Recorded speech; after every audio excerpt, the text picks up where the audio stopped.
చీలా ఈ పండ్లు చాలా బాగుంటాయి తెలుసా. ఇవి బుడగోషి పండ్లు అంటారు. మా చిన్నతనంలో మేము బాగా తినేది. ఈ చెట్టుకి ఇట్లా వస్తాయి, పండు అయితే ఈ కలర్ వస్తాయి. ఏంటి అక్క దీన్ని ఏం చేస్తారు అక్క, ఎట్లా వాడుకుంటారు ఇవి? ఇది బుడ్డగోషి పండ్లు అంటారా. ఇవి చిన్న టమాటా లాగా టేస్ట్ ఉంటది, చాలా బాగుంటాయి రుచి. తర్వాత ఇదిగో ఈ ఆకు ఉంది కదా, ఈ ఆకు ఉంది కదా, ఈ ఆకును మేక లివర్ తీసుకొచ్చి లివరు ఈ ఆకు కట్ చేసి రెండు కలిపి ఒక దగ్గర కర్రీ చేసి వండుకొని తింటే లివర్ కు మంచిది.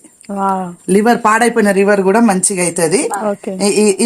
ఈ ఆకు కూడా కొంచెం లివర్ షేపులనే ఉంటది ఆకు, కానీ చాలా మంచిది. ఇది ఎక్కడ దొరికినా పోనీయకుండా దీని పళ్ళు ఇలా వస్తాయి, పండ్లు తినొచ్చు. ఆకునేమో కూర చేసుకొని లివర్ ఇది రెండు కలుపుకొని తినొచ్చు. ఇది దొరికితే పోనీయకుండా వాడుకొని తిని తప్పకుండా అక్క.